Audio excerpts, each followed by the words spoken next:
Hello and welcome to another episode of Latitude. And in this, we are examining a subject that's been in news for the whole week and perhaps more. These are events in Sri Lanka, perhaps the most shameful in the country's history since it broke away from its colonial past 7 decades ago. The president's house has been stormed by protesters when they lost patience with their peaceful protests. The president's office, the former prime minister, and again, currently prime minister for a short while, his private home was burned, then his official residence was stormed, and his office was stormed. Some of the sights that were witnessed from Sri Lanka had left many of us flabbergasted. And why Sri Lanka has reached this pathetic state of affairs, we have two experts who will enlighten us. We have Mr. N Sathiya Moorthy from Chennai, who is now an independent analyst and a commentator and has deep understanding, connections, and insight into matters that continue to prevail in Sri Lanka. And we have a research specialist on Sri Lankan affairs from the Institute of Defence Studies and Analysis, Dr. Gulbin Sultana. But I'll go to you, Mr. Moorthy, first. Now, we all have been seeing signs of matters in Sri Lanka steadily declining, but the decline didn't really start in end March when the protesters took to the street. There's quite clearly a long history to it. There is also the story of how, despite all the warnings, the Rajapaksa family and their dispensation continued to ignore signs of what was to come. So we are now left with a situation that there is perhaps going to be an interim government, but with no credibility and few takers. At the same time, there is going to be the international cry that more stability is required in Sri Lanka before the required money is to be pumped in for the people to get the basic necessities. Your view, Mr. Moorthy. As you rightly pointed out, the Rajapaksa's ruling family did not read the signs on the ball. That is one thing. Two, but this economic crisis by itself has been what I would call hereditary issue for the past 70 years for a variety of reasons. Let us not go into it right now. But the other side of it, as you said about the public struggle, is started with the non-availability or shortage of food, fuel, and medicines. It may have stopped as an urban phenomenon. That was how it was. How? But when the impact of the Gotabaya Rajapaksa regime's organic farming policy hit every rural home, it assumed a larger proportion than possibly anyone might have thought of. But what is happening today, over the last 1 week particularly, of protesters occupying official, what I would call the symbols of Sri Lankan state, presidential secretariat, then Prime Minister's office, Prime Minister's house was burned. Then yesterday they tried to storm Parliament House, which is the ultimate symbol of democracy and Sri Lankan state. And they also tried to storm the Sri Lankan state media building yesterday. All this, I don't think it's isolated incidents. There are also pre-planned strategy which is heading towards what I would call the urban non-violent insurgency. Because of this, as you rightly pointed out earlier about the international assistance, I think the government is shy of using the armed forces to put down that part of the security. I don't think the army or the security forces of any country would be falling short to stop such non-violent invaders to enter the president's house of secretariat and stay there for 5-10 days. It is not happening because no one wants to take the responsibility in this era of social media and international pressure on human rights, particularly focusing on Sri Lanka, this is continuing to happen. Unfortunately, the West, be it the US, UN, or whoever, who condemned even the police fire opening tear gas shells at protesters, has never condemned the burning down of the residence of Prime Minister or occupation of the symbols of state. And as you may call on May 9, within a matter of 1.5 to 2 hours, homes of 78 ruling party politicians from all the Rajapaksa brothers, president downwards, were burned down across southern Sri Lanka. Yeah. Till today, no one has, international community has never condemned it. That is, there's a lot to look into it. With the result, the government's hands are tied. And to control this, unless the situation is controlled and the protesters are ready to accept, Parliament is what has to take decisions, which is slowly but surely some of the protest leaders belonging to these groups, because it's only an umbrella organization of moderate and not so moderate protesters, have openly said, we want this. We got the president out, outside Parliament, outside Constitution, outside legalities. So we will do this, whatever we want from the streets. Okay, so you've given a very sort of detailed but comprehensive account of the situation that has come to prevail. I'll come back to you to ask that it is the same army in Sri Lanka which in recent years put an end to a very violent insurgency. And here it is unarmed people that are storming the citadels of the country's institutions that define a country in modern times. But Dr. Gulbin, there have been a complete bankruptcy, not just financially, but of ideas of what to do with Sri Lanka and how the situation was evolving. It isn't, I mean, yes, the silent protests suddenly went out of control, but it had been on the streets for many months. Now, Prime Minister Ranil Wickremesinghe had some time ago declared Sri Lanka bankrupt. The energy minister had said that they have only a day's worth of fuel left. The medical system is on the verge of collapse. Patients are being told not to report with illnesses if they can manage at home. Doctors are being asked to choose between severe cases and not so severe cases. And of course, rice, the staple food in many South Asian and Southeast Asian countries, has now disappeared from the shelves of Sri Lanka and their supermarkets. So clearly, it is a situation that one never thought that Sri Lanka would come to. What is your understanding that how things were allowed financially to reach such a stage that people just gave up any hope in the so-called elected government? And here I have a problem with the process of elections and how they throw up regimes and rulers who misuse the democratic mandate to completely clean the country's coffers. Your views? I think the first problem was like why the situation has reached today the way it is. It's because of the government's denial. There were signs of that economy is declining, there will be problem. Those signs were there like since 2020, even before the pandemic started. But government was in denial mode. And in fact, they continued to do so even till January 2022. They were saying that its situation is not so bad. Some ministers were actually sacked because when they talked about the truth in the month of January this year, the government, the president, the prime minister, they started talking about the real issues, the real problems only when things went out of the control.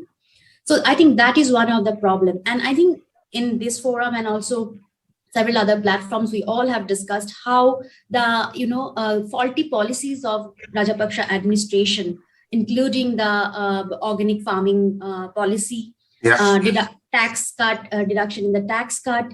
And also I'll include that when 2019 Gotabaya Rajapaksa came to power, how they refused to continue the IMF package which they were receiving that time. They did not take the last tranche of this thing. So then a ban on import. I mean, I understand that policy was taken to reduce the expenditure on import, but then you have to understand many of export growth. Sri Lanka requires some of the imported items. So those policies also actually impacted Sri Lankan economy. It's full of, I think, wrong policies. There were advisors, particularly when the organic farming policy was implemented. Farmers were on the street, and then many of the environmentalists, scientists, they were arguing about these problems, that if they implement the policy overnight, it will affect. But then I think government was not listening to the experts. That was again another major problem this government was having. So I would say that ignorance, arrogance, all these issues actually led to the implementation of the faulty policy. And today I would also mention that now after March, the problem, I would also blame all the political leaders, because opposition political leaders also, even now, they are not united. So I think everybody needs to be blamed. So that is there. And on the part of people also, I think now they are talking about the, social fabric, harmony and this thing. But you have to understand, there was a time when Rajapaksa, people had the experience, 2005 to 2014, Rajapaksas were in power. So even after that, when they, brought Rajapaksas back into power in 2019, they knew very well what the Rajapaksas did, particularly 2010 to 2014. But still, he came back to power. It's because of the racial policy, racial approach of the people. So I think that also needs to be blamed when people are on the street. The mandate they received was clearly an approval by the people of the racial divide, the communalism, the fear of the minorities that was created by the Rajapaksa.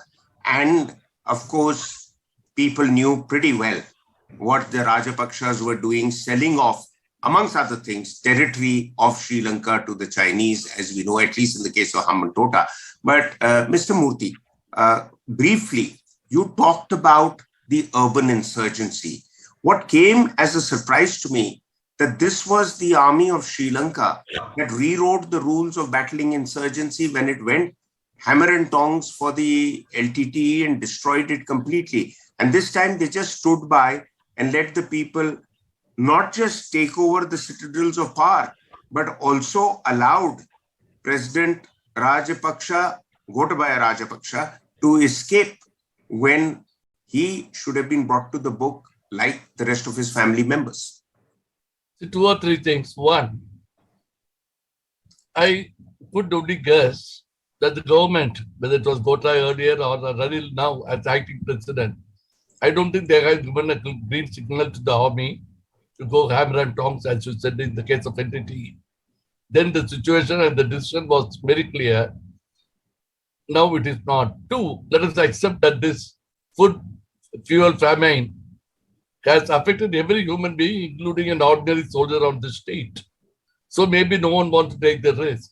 Three, as I said about the Western embassies and governments, they are, let us put it clear, they are partial against the government, whichever government is going to be in power there for some more time. That is also encouraged. But on the other hand, I think the other point is wrong, because as they were only waiting for the government's written order to proceed in the case of ensuring law and order, that is not been coming the way possibly they thought, that my guess. But as far as Gotabaya Rajapaksa going and they're providing an air-32 transporter for him to go, he is still the president of Sri Lanka. And the Supreme Commander is incidental, but President has got every authority. And as you would have read in the Air Force statement, they are very clear. We are given instructions, is the President, so we are allowing. So I don't think you can find fault with them. Yet they had not done it. Possibly there would have been a constitutional breakdown in one more stage. Well, it's a matter of another debate. We'll come back after a break on how far can you go to prevent a constitutional breakdown when all institutions have been raided and virtually demolished. So I think for the military to take the fig leaf cover to say constitutional authority still rests with the president that the people are hounding for, who the people had elected, and allow him to flee when the rest of his family is being kept under vigil is a matter of another debate, but that after a break.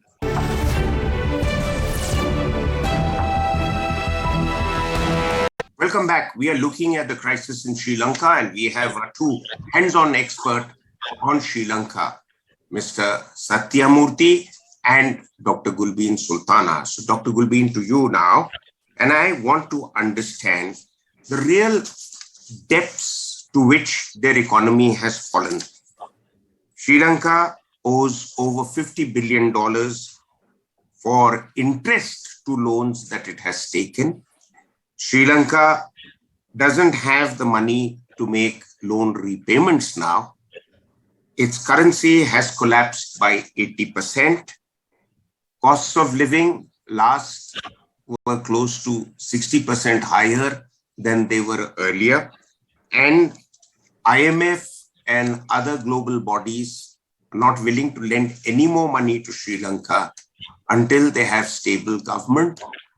And stability seems a far cry from the situation as it prevails today, as well as tourism, which is the mainstay of the economy, will only get revived when the country has some kind of stability. And finally, the Chinese, who many blame for the state of affairs in Sri Lanka, are keeping hands off from a country which they have helped destroy in a way. Your views? That is what my view was, that even if president resigns, that is a different debate. People want them to go and all. But the problem is, even if he resigns and a new government is in power, I think that economic problem will continue, and there will not be any immediate solution. Because first of all, whatever India is providing, approximately $3.8 billion, but that's also again, in the form of loans. And whatever assistance they will get from other countries, they will also be in the form of loans. Then secondly, they are relying heavily on IMF, though IMF package will also be a loan, but at least they are thinking they'll get a huge amount so they can manage. But then IMF package, as you have rightly mentioned, depends on implementation of lots of, fulfilling lots of conditions they put. Now they have defaulted. There will all the creditors, they will have to come into consensus to restructure the debt. And then, again, the governance system, Sri Lankan stable government, they need to improve the governance system. So in my understanding, the first thing at this point, though immediate economic relief is the most important thing the people are looking for. But the problem is they need to focus, the political parties and everybody need to focus on have some kind of political stability. Because unless they have a proper government, they cannot continue the IMF negotiation that's going on. Only 2 rounds of negotiations have happened, but they will have, earlier it was expected that they may have some kind of, agreement by August. But now it seems it will be very difficult. Coming to other countries also, they like US, Japan, they have said earlier they committed, but then now they have said they can provide some assistance only after IMF package was finalized. So all those problems will be there. And as you rightly mentioned, that unless there is stability, the other sectors economy cannot grow. So all those problems will be there. So I don't see any immediate solution to the problem. The only thing probably will have is distribution of the essential items immediately. because people right now, they don't have fuel, food and medicines and essential items. So what the government needs to do, they need to have some kind of mechanism in, in the coming weeks, so that people have at least some kind of fuel in their home to cook food, some medicines to survive. All these things, I think. Dr. Gulbin's given us a very, very detailed analysis of the state of play of the international lenders and Sri Lanka's economy. But Mr. Moorthy, back to another very important issue, and that is, what can India do now? I mean, she mentioned that India has provided almost up to 8 billion in loans, assistance, credit lines, food supplies, medical supplies, everything else. But is there any thinking about out-of-box ideas that India can explore? Because it's a very controversial view, but I don't want to shy away from it. Sri Lanka is strategically very important to India. And the fact that China has made inroads there with its deep pockets, just like it has made in all our neighborhood, in Nepal, in Bangladesh, of course, Pakistan is a Chinese vassal, and Sri Lanka was almost going that way. Can India use this situation by bringing both economic happiness to the people of Sri Lanka and a strategic equation wherein, without being too embarrassed to do what America has often done, and even China has been trying to do everywhere, that India makes its footprint far, far more obvious in the political, economic, and the social situation in Sri Lanka for a price? Is that possible? I wouldn't advise that. Yes, economic package, as Ranil Wickremesinghe said, first he said, is Aid Sri Lanka consortium involving all nations. But after talking to all of them, he came up with one of his last suggestion was Asia consortium of India, Japan, and China, which means something he has seen is that the West is not going to do it that early or that easy. One, maybe India can take the initiative going beyond what it can afford and what it can do and what is it doing to bring together a new consortium of Southeast Asian and West Asian nations without actually being seen as doing it to aid Sri Lanka.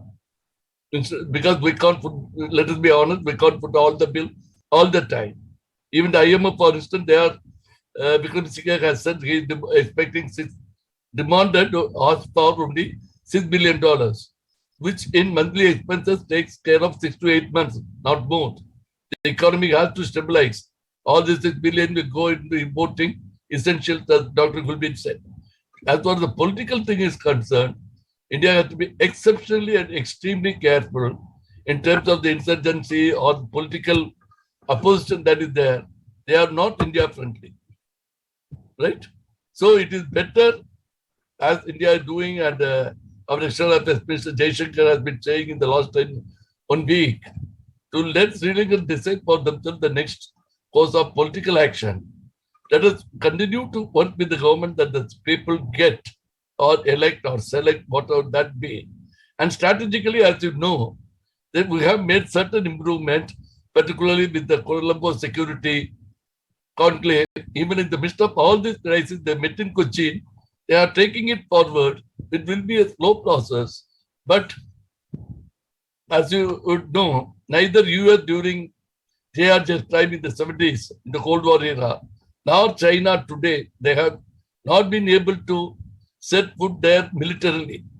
So that is our advantage and disadvantage. Disadvantage because we can't expect to do that, and we don't need a base in Sri Lanka or in our neighborhood. We have got. No, I think it's very well brought out, sir. I think we're not looking, and I've always believed that I think it's foolish for us to look for a military base in Sri Lanka when we are all over the place as far as the Indian Ocean waters go. But what we can strategically do is ensure. We are working with them slowly but surely and steadily, I think we have to progress that.